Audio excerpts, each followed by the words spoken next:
Can I ask you a question? Yep. When I first got sober, I couldn't have conceived of stopping for good. But it seemed impossible. Yep, well, we stay sober one day at a time. I could think one day, but I couldn't think for long term. Yep, but I mean, it's a general question. I mean, are you tired of what happens when you drink? Are you tired of the job loss, the jail, the tickets? I mean, is this something that you would like to have out of your life? That's all we mean. I mean, when I came into these rooms, pretty much every time, dozens and dozens of times, I said, that's it. I got to stop I would say that I do want to stop forever, but I know that we can't do that. We have to stop. We can stop drinking one day at a time. Sometimes 1 hour, 1 minute, 1 second. But I'll tell you this, when I got out of jail and I didn't have a vehicle, a job, and I had no money, and nobody would talk to me, it's like, yeah, I really do want to stop for good because I can't take it anymore. And that's all. I mean, it's just the whole idea of the lifestyle. But yes, we do stop one day at a time is the only way we can do it. Absolutely. Where do you go back to, or what do you do if the answer from a sponsee is no? Well, if somebody says, no, I don't want to stop for good, I mean, I'm going to say, well, what are we doing here? I mean, you go through these steps, and if they say, well, I'm really not sure I'm an alcoholic, I mean, that might be one of the reasons. Then you go back and do the doctor's opinion. But I mean, if somebody, I mean, this last time when I finally got a sponsor, I was willing to do anything, man. And I had to cut a sponsee loose a couple weeks ago. The poor guy. I mean, he couldn't get more than 3 days, and finally we got him up to 2 weeks. We were talking and working every single day, and after that 2 weeks, he made a decision that he no longer had to come here. And no longer had to go through the book. He thought it'd be better if he went and helped a church camp set up on Tuesday nights, and so he was running his own program. I had to cut him loose. I said, you know what? If you're not willing to go through the book and do the work, I can't help you. But if they don't want to stop, I think we're wasting their time and ours. But if somebody's willing to do everything I tell them to do, no matter what they're thinking, I'm going to keep working with them. If they're doing everything I'm asking them to do, I'm going to work with them no matter what they're thinking. And I prefer them to be honest with me. Whether such a person can quit upon a non-spiritual basis, underline non-spiritual basis, and next to that, write own willpower. Right? Own willpower. Depends upon the extent to which he has already lost the power to choose whether he will drink or not. Many of us felt we had plenty of character. There was a tremendous urge to cease forever. Okay, highlight to the end of the paragraph. Yet we found it impossible. This is the baffling feature of alcoholism as we know it. This utter inability to leave it alone, no matter how great the necessity or the wish. So next to that, what we just highlighted, next to it, write powerlessness over the disease. Powerlessness, I don't even know if that's a word, but I got it in here a lot of times. Powerlessness over the disease. Because I got to tell you guys, I mean, I had hundreds of times where the consequences were so great, they were so tremendous, I said, that's it. I never want to do this ever again. And yet I found myself doing it over and over and over. How then shall we help our readers determine to their own satisfaction whether they are one of us? Highlight that next sentence. I'm sorry, we got to highlight that. Because they have to, if we don't take step one, we cannot go forward. So how then shall we help our readers determine to their own satisfaction whether they are one of us? Did you say powerless? Powerlessness over the disease, or powerless over the disease. I always put that ness on the back. I don't even know if that's grammatically correct or not. You can just put powerless over the disease. How then shall we help our readers determine to their own satisfaction whether they are one of us? The experiment of quitting for a period of time will be helpful, but we think we can render an even greater service to alcoholic sufferers and perhaps to the medical fraternity. Okay, highlight to the end of the paragraph. So we shall describe some of the mental states that precede a relapse into drinking, for obviously this is the crux of the problem. Okay, and highlight that and then underline mental states, because we're going to look at the mental states. Because remember, guys, I mean, unless we're drinking straight through, every time we pick up a drink, we're stone cold sober or stark raving sober, right? So we're picking up that alcohol when we're sober. And that is what they're talking about when they're talking about the insanity of this disease, right? A week ago, I got out of jail. The judge told me that if I ever drink again, and I got to go in and they got to drug test me or pee test me or whatever, and if I am drinking ever again, I'm getting thrown in jail, right? And yet I can't stop, right? So what is that insanity that tells me to take that drink if it means I'm going to get thrown in jail, lose my job, my house, my wife, my kids, and everything I got, right? So what sort of thinking, circle thinking, what sort of thinking dominates an alcoholic who repeats time after time? Underline the desperate experiment of the first drink, right? That because it always starts with that first drink, right? This time it's going to be different. Golly, I really deserve it. I don't think this is true. I think it's been a mistake. So next to that, right? Thinking is his problem. Thinking is his problem. Remember, it told us that we can't do anything about the allergy. We in the doctor's opinion, we saw that we have a physical allergy, that whenever we put alcohol into our bodies, it creates an actual physical craving for more. And the more we drink, the greater the craving is, right? So we've got to attack this problem in our head. It's the only way, the obsession. Friends who have reasoned with him after a spree which has brought him to the point of divorce or bankruptcy are mystified when he walks directly into a saloon.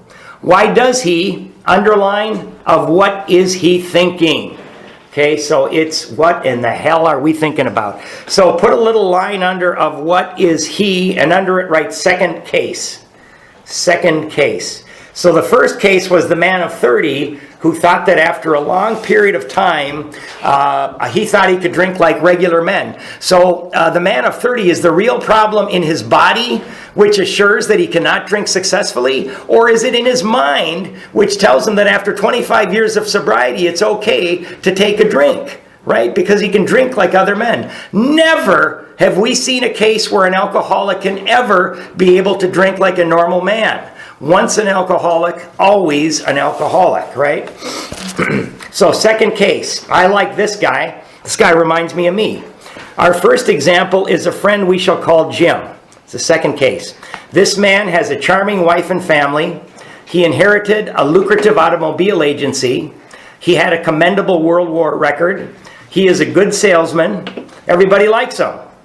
He is an intelligent man, normal so far as we can see, except for a nervous disposition, right? So he's a typical alcoholic.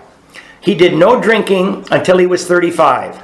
In a few years, he became so violent when intoxicated that he had to be committed. On leaving the asylum, right, today we call it treatment center, on leaving the asylum, he came into contact with us. We, right, circle that little we, right, that's the older members. We told him what we knew of alcoholism. Above that, write step 1, allergy/obsession. We told him what we knew of alcoholism. Just right above in the margin, that's step 1, allergy/obsession. So they told Jim about step 1. Okay. Step 1, allergy/obsession. And the answer we had found. Above that, write step 2. So they told them about the problem, right? What we'd covered in the doctor's opinion. And they told them about the solution that we talked about last week. The vital spiritual experience, the spiritual awakening, right? He made a beginning, okay? A little later on, it tells us that step 3 is just a beginning. So apparently Jim, so put a 3 above he made a beginning.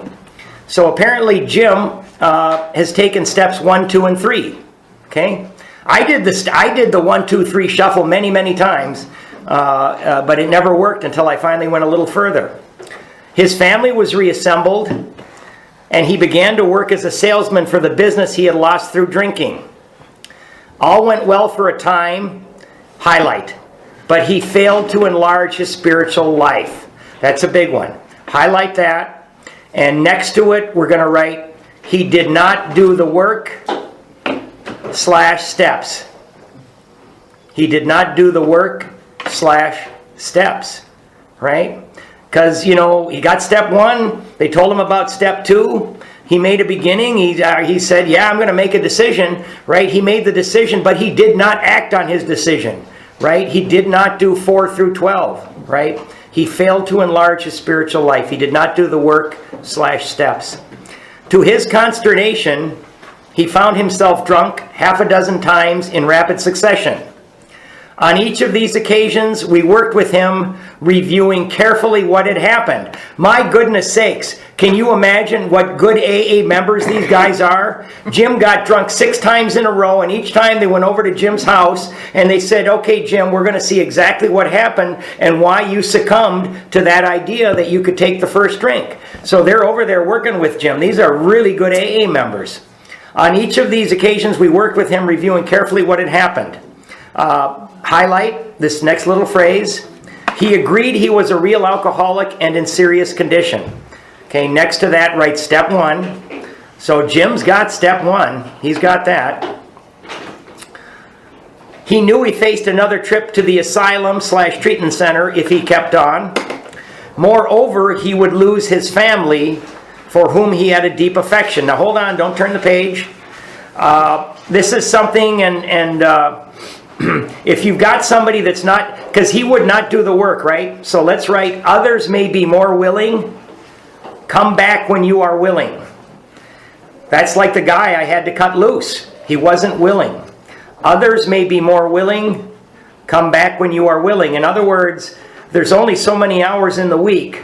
And if somebody we're working with does not have the willingness, we're going to hit a stone wall, right? And we're going to be wasting their time and ours. Others may be more willing. Come back when you are willing, right? Because Jim failed to enlarge his spiritual life.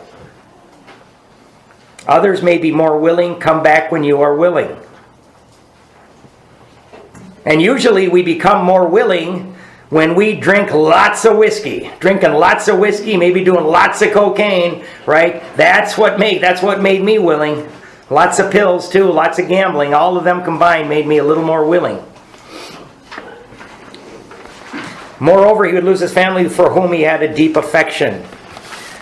Yet he got drunk again. Okay? So, at the top of the page, we're going to write something that you have all heard. Write HALT, H-A-L-T, hungry, angry, lonely, tired. Right? That's an acronym. We have to watch out for that. Right? HALT, H-A-L-T, H-A-L-T, hungry, angry, lonely, tired. Not good for alcoholics. HALT, hungry, angry, lonely, tired.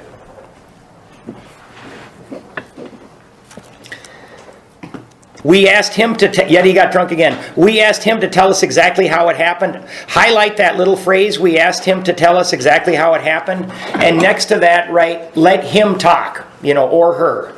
So you're going out, somebody relapsed, let them talk, right? When you're at this point and you're talking to them.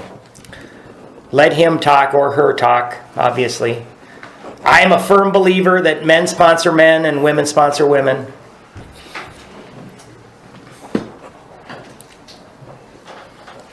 We ask him to tell us exactly how it happened. This is his story. Highlight, I came to work on Tuesday morning. Right? I came to work on Tuesday morning. What happened to Monday? Right? We alcoholics, we're not too good about Monday mornings. Right? Came to work on Tuesday morning. I remember I felt irritated. Underline the word irritated. Right? There's the angry. I remember I felt irritated that I had to be a salesman for a concern I once owned. Okay, you know what? If I had to go to work for a business that I used to be the owner of, I would say that's being irritated. That's normal. There's nothing wrong with that, right? I can understand that. There's nothing weird about that. I had a few words with the boss. Hey, Jim, where were you on Monday? But nothing serious.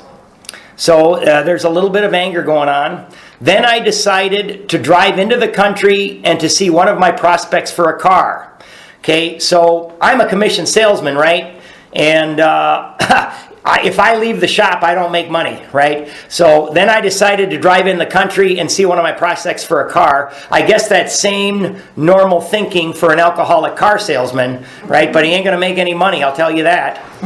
On the way, I felt hungry. Circle the word hungry. So I stopped at a roadside place where they have a bar. Okay, the fact that there's a bar at this roadside place, that's beside the point. I'm there to get food. Normal, sane thinking for an alcoholic car salesman. I had no intention of drinking. Highlight that. I had no intention of drinking. Yeah, it doesn't matter that there's a bar there. I'm hungry. I just thought I would get a sandwich. I also had the notion that I might find a customer for a car at this place, which was familiar, for I had been going to it for years. Normal, sane thinking for an alcoholic car salesman. I had eaten there many times during the months I was sober. Okay, so I sat down at the table and ordered a sandwich and a glass of milk. Still no thought of drinking. I ordered another sandwich and decided to have another glass of milk. Right? If you're hungry enough, there's nothing wrong with that. Suddenly, anytime you see the squiggly lines, we're going to highlight all the squiggly lines. Suddenly, that means right now, suddenly the thought crossed my mind that if I were to put an ounce of whiskey in my milk, it couldn't hurt me on a full stomach. Well, that's absolute insanity, right? Mm-hmm. He had the insane thought, if only I put it within a full stomach, right? Put a little bit in my milk. That is complete insane idea. I ordered a whiskey and poured it into the milk.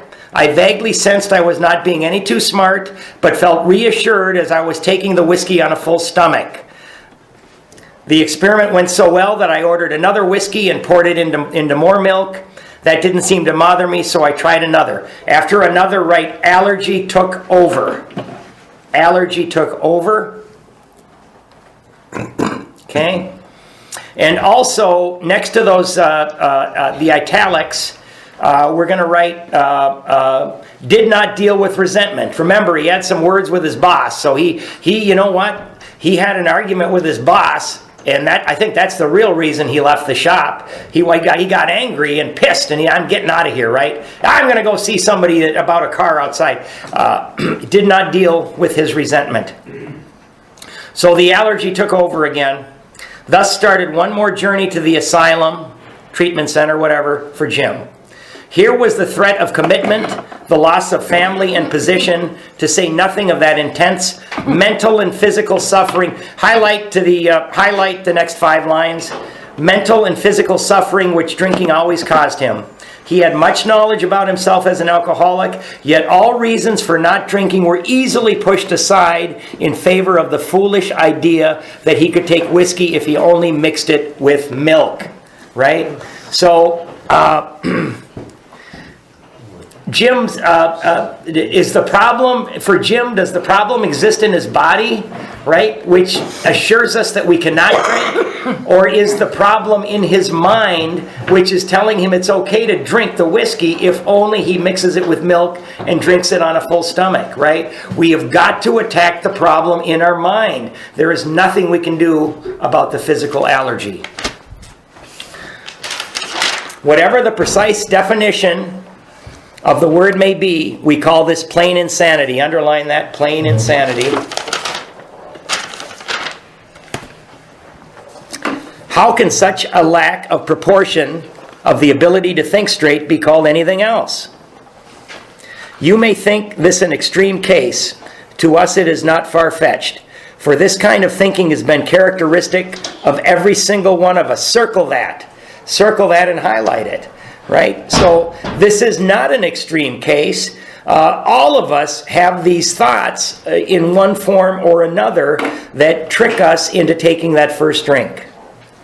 We have sometimes reflected more than Jim did upon the consequences, but there was always the curious mental phenomenon that parallel with our sound reasoning, there inevitably ran some insanely trivial excuse for taking the first drink.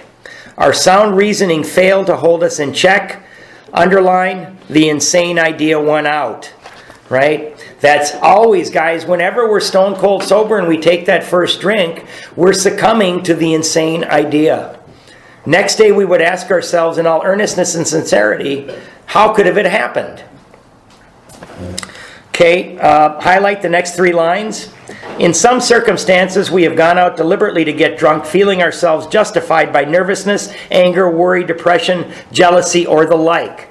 So next to that, we're going to write on purpose relapse, right? I'll show my girlfriend. I'll show them, right? I'm angry at them, so I'm going to be the one that drinks the poison, right? That's an on purpose relapse.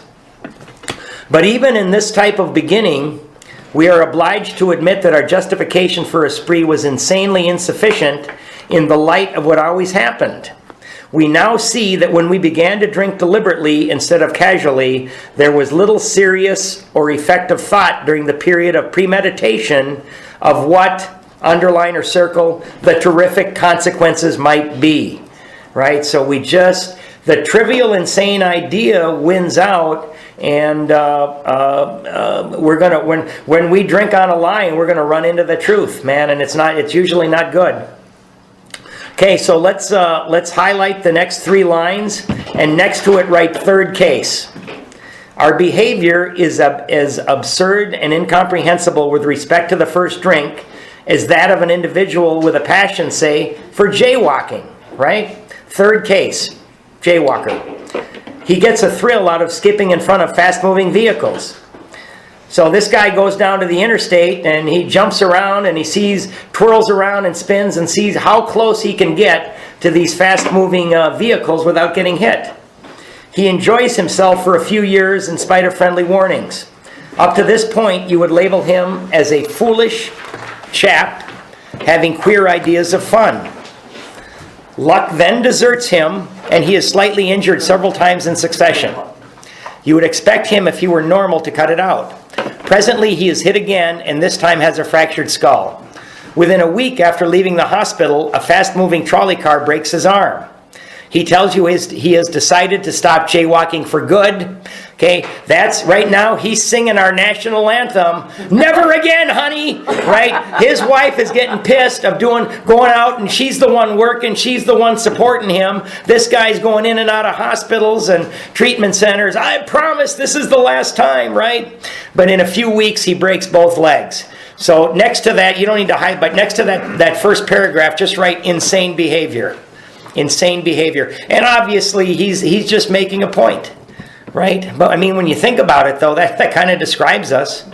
On through the years, this conduct continues, accompanied by his continual promises to be careful or to keep off the streets altogether. Finally, he can no longer work, his wife gets a divorce, and he is held up to ridicule. Highlight this little sentence. He tries every known means to get the jaywalking idea out of his head. Right? Highlight that and circle out of his head. Not out of his body, out of his head. He shuts himself up in an asylum, treatment center they call them today, hoping to mend his ways. But the day he comes out, he races in front of a fire engine, which breaks his back. Such a man would be crazy, wouldn't he? You may think our illustration is too ridiculous, but is it? We who have been through the ringer have to admit that if we substituted alcoholism for jaywalking, just that little line there, the illustration would fit us exactly. However intelligent we may have been in other respects, where alcohol has been involved, we have been strangely insane. Right? So yeah, this guy, I mean, I can tell you, my goodness, I got broken ankles, broken arms, broken wrists, crashed cars, fired from jobs, thrown in jail, people leaving me, but I kept doing it. So let's substitute it, and it does not seem strange at all. Strong language, but isn't it true? Some of you are thinking, yes, what you tell us is true, but it doesn't fully apply. We admit we have some of these symptoms, but we have not gone to the extremes you fellas did, nor are we likely to. Okay, highlight. For we understand ourselves so well after what you have told us that such things could not happen. Just highlight that little phrase. And at the bottom of the page, write self-knowledge. Self-knowledge. Right? You know, I remember, I don't know, maybe I don't know what treatment, but I got out of it, you know, and I said, Doc, I believe you. I now know that I cannot drink any alcohol whatsoever. I know that if I do, I'm going to have a big problem. My self-knowledge is going to fix the day. Thank you very much. I'll see you later. I'm going to use my willpower and my knowledge, and I don't think I need anything else. Thanks, and see you later, right? We have not lost everything in life through drinking, and we certainly not do intend to. Highlight, thanks for the information. See you later, right? Now we're going to write something at the top of the page, just a little tidbit here. Need to live our way to better thinking, right? Need to live our way to better thinking. Actions first, right? We cannot think ourselves out of this disease. The more we try to think our way out of it, the deeper we get into it. So we need to live our way to better thinking. Actions first. Right? And I found this to be true because, guys, when I finally became willing to do the actions and to do the work, something wonderful happened. Right? But I couldn't think my way. A sick mind cannot cure a sick mind, right? So we're going to live our way to better thinking, actions first. That may be true of certain non-alcoholic people who, though drinking foolishly and heavily at the present time, are able to stop or moderate because their brains and bodies have not been damaged as ours were. Remember, we talked about the moderate drinker and the hard drinker. Both of those are able to stop or moderate if a sufficiently pressing reason occurred, right? So let's highlight the next 3 lines. But the actual or potential alcoholic, with hardly an exception, will be absolutely unable to stop drinking on the basis of self-knowledge. Okay? So again, we're going to write something next to that. And again, it's the same thing we wrote. Let sponsee diagnose himself or herself. Okay?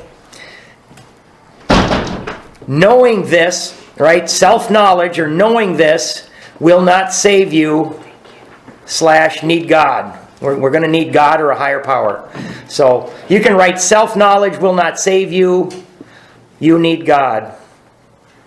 Or a higher power, or whatever you want to do it. And for right now, again, you got a problem with that. The group can be your higher power for right now, and that's absolutely fine. Self-knowledge will not save you. Need higher power, need God, whatever you want to write. So self-knowledge, they tell us over and over again that knowledge of our disease is not enough. It's not going to help us. And here we go. This is the point we wish to emphasize and re-emphasize. Underline those 2 words, emphasize and re-emphasize. To smash home upon our alcoholic readers as it has been revealed to us out of bitter experience. Circle bitter experience. Let us take another illustration. Okay, so we're going to talk about the 4th case. But before we do, a little bit about the jaywalker, right? So because AA is becoming much, much more known, right? So more and more people are coming into these rooms before they have to lose everything, right? The first 100 who wrote this book, they were low bottom just like me, right? People are coming in here and they're still married. People are coming in here, they still have their jobs and careers. They still have their cars. They might have their lake homes or their automobiles. We talk to them about insanity and they say, don't tell me I'm crazy. I haven't lost anything. I don't live under a bridge, right? We are not talking about that. We're talking about one thing and one thing only. Can you or can you not see the truth about alcohol? If we can see the truth about alcohol, we're sane. If we cannot see the truth about alcohol, we're insane. Right? So it's a lot easier. Somebody like Jim, who's a low-bottom drunk, he's lost everything, been in and out of the asylums. It's a lot easier for him to see that. We are now going to look at the 4th case, which is a high-bottom drunk. So under another illustration, put a line across the page and write 4th case. 4th case. In the 4th case, you can highlight the name Fred. Okay. Fred is a partner in a well-known accounting firm. His income is good. He has a fine home, is happily married, and the father of promising children of college age. He has so attractive a personality that he makes friends with everyone. Okay? Highlight the next 3 lines. If ever there was a successful businessman, it is Fred. To all appearance, he is a stable, well-balanced individual, yet he is alcoholic. You can stop highlighting there. And next to that, we're going to write high bottom drunk. High bottom. Fred's a high bottom drunk. We first saw Fred about a year ago in a hospital where he had gone to recover from a bad case of the jitters. It was his first experience of this kind, and he was much ashamed of it. Okay, underline the next 2 lines. Far from admitting he was an alcoholic, he told himself he came to the hospital to rest his nerves. You can stop highlighting there. Right? We get a lot of nerve resters here in AA, right? I'm just here to rest my nerves. I don't have a problem. Right? The doctor intimated, right? That means hinted, gave him a gentle hint. The doctor intimated strongly that he might be worse than he realized. For a few days, he was depressed about his condition. Okay? Highlight to the end of the page there. He made up his mind to quit drinking altogether. It never occurred to him that perhaps he could not do so, in spite of his character and standing. Fred would not believe himself an alcoholic, much less a spiritual remedy for his problem. He can stop highlighting there. Okay, so where it says Fred would not believe himself, somewhere right in there, right, not take step 1, right? Right, not take step 1, because he don't believe he's an alcoholic. Right? And then under spiritual remedy, right, you can write can't take 2, right? Don't take 1, can't take 2. They're telling us again, if we cannot take step 1, we are not going to bother going after the spiritual remedy, right? Because we're going to have to do some work to get that. So if you can't take step 1, you cannot take step 2, which is a spiritual remedy for his problem. We told him what we knew about alcoholism. So at the top of the next page, just underline, we knew about alcoholism, and right above it, write steps 1 and 2. They told Fred about the obsession of the mind. You don't have to write this, but they told him about the obsession of the mind and the allergy of the body, right? He was interested and conceded that he had some of the symptoms, okay? Highlight to the end of the paragraph. But he was a long way from admitting that he could do nothing about it himself. He was positive that his humiliating experience, plus the knowledge he had acquired, would keep him sober the rest of his life. Right? So self-knowledge would fix it. Okay? So Fred is just a little bit alcoholic. Just a little bit, right? So right after self-knowledge would fix it, right? Not true for the alcoholic. That isn't true. But Fred thinks it is. Fred's resting his nerves. He's just a little bit alcoholic. So we're going to write not true for the alcoholic. Right? Alcoholic, real alcoholic, whatever. We heard no more of Fred for a while. One day we were told that he was back in the hospital. This time he was quite shaky. He soon indicated, underline, he was anxious to see us. Just that little phrase there. Right? And that's what I'm hoping is going to happen to the guy I cut loose last week. I hope that he's going to be anxious to see me at some point. The story he told is most instructive. For here was a chap absolutely convinced he had to stop drinking, who had no excuse for drinking, who exhibited splendid judgment and determination in all his other concerns, underline, yet was flat on his back nevertheless. Right? Same result when Fred drank. Let him tell you about it. I was much impressed with what you fellas said about alcoholism, and I frankly did not believe it would be possible for me to drink again. Okay? Highlight the next 3 lines. I rather appreciated your ideas about the subtle insanity which precedes the first drink, but I was confident it could not happen to me after what I had learned. Okay, so next to that, write self-knowledge again. Fred's got the self-knowledge, just a little bit alcoholic, and now that I know this, I'm simply not going to drink. right? Thanks, guys. I don't have this obsession that you guys are talking about. I don't have the insanity. Thank you for telling me the information. I got it from here. I reasoned I was not so far as advanced as most of you fellas, that I had been usually successful in licking my other personal problems, and that I would therefore be successful where you men had failed. Okay? Highlight the next 3 lines. I felt I had every right to be self-confident, that it would only be a matter of exercising my willpower and keeping on guard. Okay, so next to that, write willpower doesn't work. Willpower doesn't work. Remember, guys, when we went through the doctor's opinion, willpower stops working when we don't see anything wrong with taking that first drink, right? And our minds can play crazy tricks on us, and if we don't see something wrong with taking that first drink, our willpower is useless. So we're going to circle all of the I's that we come across here, right? In this frame of mind, I went about my business, and for a time all was well. I had no trouble refusing drinks, and began to wonder if I had not been making too hard work of a simple matter. Okay, so right next to that, we're going to write dropping his guard. Dropping his guard. Then on the bottom, you can write staying sober is easy. Relapse started here. Dropping his guard. Staying sober is easy. Relapse started here. Right? And we're going to keep circling these I's. Remember, we did that in Bill's story too.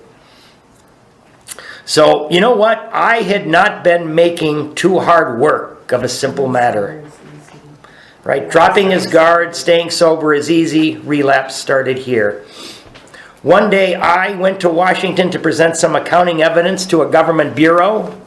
I had been out of town before during this particular dry spell, so there was nothing new about that. Physically, I felt fine. Neither did I have any pressing problems or worries. My business came off well. I was pleased and knew my partners would be too. Highlight this last line. It was the end of a perfect day, not a cloud on the horizon. Old Fred's doing pretty good here. His family doing good. His business is doing good. His business trip, they're going to be real happy, making plenty of money. Everything's going good for Fred. Boy, I'm making too hard work. These guys, thanks for the information, but it doesn't apply to me. I went to my hotel and leisurely dressed for dinner. As I crossed the threshold of the dining room, the thought came to mind that it would be nice to have a couple of cocktails with dinner. I'm sorry, we got to highlight that. As I crossed the threshold of the dining room, the thought came to mind that it would be nice to have a couple of cocktails and go back to the hospital. That's what I was supposed to say, right? So he's thinking, I'm just going to have a couple of cocktails with dinner. That was all, nothing more. Okay, you can stop highlighting there. Now, the truth is that the last time Fred picked up a drink, he ended up in the hospital, right? So he can't drink on the truth. And the truth is that if he has a couple of cocktails with dinner, he will be back in the hospital. But his mind is telling him it's okay to have a couple of cocktails with dinner. That was all, nothing more. Okay, so we're going to keep circling the I's. I ordered a cocktail in my meal. Then I ordered another cocktail. After dinner, I decided to take a walk.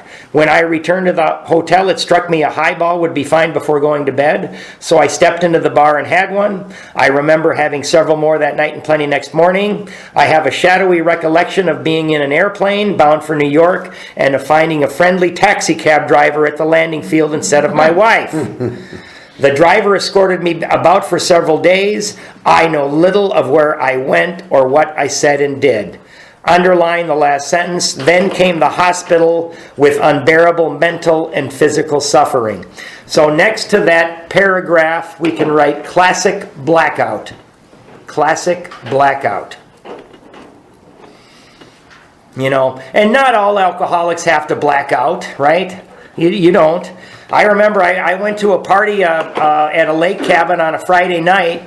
And I was in college, and I got back to my apartment on Sunday afternoon, right, to get ready for class. Well, it was actually Tuesday afternoon. Then came the hospital with the unbearable mental and physical suffering. I have a Yes. question, John. So as far as blackouts go, Yeah. can you have a blackout after just having a few drinks and actually you're walking and talking and behaving normally to people? And Yes. then wait, and then not remember a gap of time? Yeah, I mean, I don't know how much alcoholic each person would take, but yeah, I mean, I was a blackout drinker. So, I mean, I would be out and about for hours. I would be dancing. I would pick up a girl at the bar. I would wake up the next morning. I'd be in bed with somebody I didn't know. Yeah, you go out and you can do all kinds of things. You know, drive your car, do this and that. And blackouts can certainly last more than a day. Now, again, if you've never had a blackout, that doesn't mean you're not an alcoholic, right? That it simply does not. But this is a classic blackout because he went on for quite a while, and he knew little of where he went or what he said and did, right? So yeah, I mean, I used to have to call up my friends and say, did I do anything stupid last night? What happened, right? As soon as I regained my ability to think, right? As soon as I regained my ability to think, I went carefully over that evening in Washington. Okay, we're gonna highlight the next 5 lines. Not only had I been off guard, I had made no fight whatever against the first drink. This time I had not thought of the consequences at all. Keep highlighting. I had commenced to drink as carelessly as though the cocktails were ginger ale. Okay, so again, next to that, we're going to write self-will / self-knowledge. It didn't work. He had that mental blank spot. And again, remember that the first paragraph we read, where Bill wrote about obsession, illusion, insanity, and delusion. They all mean the same thing. That we are going to believe a lie. We believe a lie when we take that first drink. We're thinking that we can drink like other people. We're thinking that we're not going to have the same consequences that we've had. We think we're like normal people. We're believing a lie. We're deluding ourselves. I now remembered what my alcoholic friends had told me, how they prophesized, highlight, that if I had an alcoholic mind, the time and place would come. Right? The time and place would come. I would drink again. Just that little phrase there. And they warned him. They had said that though I did raise a defense, it would one day give way before some trivial reason for having a drink. Well, just that did happen and more. For what I had learned of alcoholism did not occur to me at all. I knew from the moment that I had an alcoholic mind. Highlight the next sentence. I saw that willpower and self-knowledge would not help in those strange mental blank spots. And that's all we're talking about. Because again, guys, when we pick up that first drink, we're sober. I had never been able to understand people who said that a problem had them hopelessly defeated. I knew then it was a crushing blow. 2 of the members of Alcoholics Anonymous came to see me. Next 3 lines highlight. They grinned, which I didn't like so much, and then asked me if I thought myself alcoholic and if I were really licked this time. Write step 1 next to that. Step 1. I didn't like it when I first came into these rooms and people were smiling and laughing. Don't you know how much I'm suffering? Right? I had to concede both propositions. They piled on me heaps of evidence to the effect that an alcoholic mentality such as I exhibited in Washington was a hopeless condition, underlying hopeless condition. They cited cases out of their own experience by the dozen. Next to that, write war stories. Right? There's a time when we can tell some war stories. This is one of them. This process snuffed out the last flicker of conviction that I could do the job myself. Highlight that again. And again, write step 1. He's conceded to innermost self that he's an alcoholic, but he's also taken step 2. Because you know what? He says, my gosh, I do need a spiritual solution, or I need something because I can't do it myself. Okay?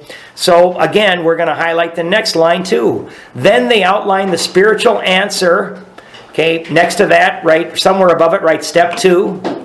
I'm speeding up a little bit because we're getting close to 8. And the program of action. Okay, circle program of action and write 3 through 12. 3 through 12, which 100 of them had followed successfully. Remember, this book is written by the first 100 people who recovered through working these steps. They didn't recover by going to a meeting every night. They didn't have a meeting every night. They recovered by working with a sponsor and doing the actions, right? Though I had been only a nominal churchman, their proposals, underlined proposals, were not intellectually hard to swallow. Okay, and then underline again, but the program of action, circle action, though entirely sensible, was pretty drastic. Okay, so it is some work.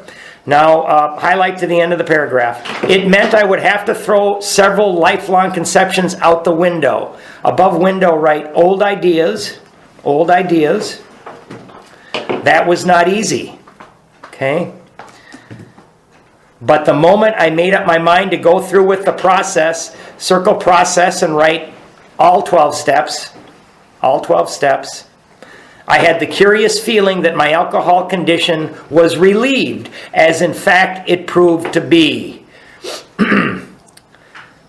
Okay, process is all of the steps. Quite as important was the discovery, this is really important, so underline, that spiritual principles would solve all my problems. Circle the word all. I didn't understand what that meant. I just came here to quit drinking. I didn't know that my drinking was just a symptom of a lot of things that were wrong with me, right? Because I had all kinds of problems, spiritual, emotional, mental, you name it. I have since been brought into a way of living, highlight the next 3 lines, infinitely more satisfying and I hope more useful than the life I lived before. Okay? My old manner of life was by no means a bad one, but I would not exchange its best moments for the worst I have now. I would not go back to it even if I could. So Fred was a high-bottom drunk and his life wasn't that bad, but you know what? He worked these steps and his life got a lot better. And anybody, I don't care if you've been sober 5 years, 10, 15, 20, we all are going to hit the wall. And anytime we thoroughly go back and rework these steps thoroughly by the book, we are going to get a lot better. These steps are going to meet us where we're at, right? Obviously, you got to do it when you first come in, right? But if you go back to them and you do a thorough job again when you've been sober for a while, you're going to get that much better, right? Because a lot of people in AA, they hit the wall. And I say you go back and you do these steps, they meet you where you're at and things get better no matter what. Fred's story speaks for itself. We hope it strikes home to thousands like him. He had felt only the first nip of the ringer, right? Remember the old ringer that they used to use? Probably you don't. There's nobody old enough. I remember my mom when I was a kid. Most alcoholics have to be pretty, underline this last sentence, most alcoholics have to be pretty badly mangled before they really commence to solve their problems. Okay, so again, he was a high-bottom drunk. If you're anything like me, I had to be an inch away from death. Hopefully, people are getting in here a lot earlier, and as long as they work the steps, they don't have to go to the same bottoms that some of us have. Many doctors and psychiatrists agree with our conclusion. One of these men, staff member at a world-renowned hospital, recently made this statement to some of us. Underline the next 3 lines. What you say about the general hopelessness of the average alcoholic's plight is, in my opinion, correct. Okay, so he is talking about the hopelessness of the disease, right? Because most people back then, and I think today that don't get help, most of us are going to end up dead before our time, maybe in jail or in and out of institutions, or certainly having a life that isn't what it could be. As to 2 of you men whose stories I have heard, there is no doubt in my mind that you were 100% hopeless. Underline that. 100% hopeless. And then highlight the next 3 lines. 100% hopeless apart from divine help. Had you offered yourselves as patients at this hospital, I would not have taken you if I had been able to avoid it. Okay, so next to that, write second doctor's opinion. That's the second doctor's opinion. You don't have to write it, but it was Dr. Percy Polak at Bellevue. And he was talking about Bill W. and Hank Parkhurst. You don't need to write that, but if you can write fast, I guess write it down. So second doctor's opinion. You guys were hopeless, and if I could have avoided taking you, I would have done it. People like you are too heartbreaking. Though not a religious person, I have profound respect for the spiritual approach in cases such as yours. So there's a doctor that says our scientific methods, they don't work, right? But I have seen it work. I've seen the spiritual approach work in people like you, and though I don't understand it, I certainly can recommend it because I've seen the evidence with my own lives. Okay, so underline, double underline this next little line. For most cases, there is virtually no other solution. So they're telling us again and again that we need that spiritual solution if we're going to transform our lives and have this life-changing occurrence take place. So, again, next two lines get underlined. Once more, the alcoholic at certain times has no effective mental defense against the first drink. Okay, now he did not say the drinking alcoholic, he did not say the practicing alcoholic. He said the alcoholic. So I don't care if you're 30 days, 6 months, or coming up on 5 years like me, right? At certain times, we still have no effective mental defense against that drink aside from our spiritual solution. Except in a few rare cases, neither he nor any other human being can provide such a defense. Double underline. His defense must, circle must, come from a higher power. Right? So we're going to write something real quick at the bottom of the page. We'll say the third step of prayer and get out of here. At the bottom of the page, we're going to write 66 pages devoted to step 1 till this point. Right? And we're talking about the forewords too. So all of the forewords that we've read and the doctor's opinion, 66 pages devoted to step 1 till this point. They want to make sure that we understand step 1, and they're getting us, they're warming us up for step 2. They're warming us up for that spiritual solution, right? So again, going back to Fred, right? Is Fred's real problem that he has a physical allergy to alcohol, or that he has a type of insanity that tells him it's okay to take a couple cocktails with dinner? The real problem centers in the mind telling us that we can drink rather than the body which assures we can't. Let's say the third step prayer and we'll get you out of here.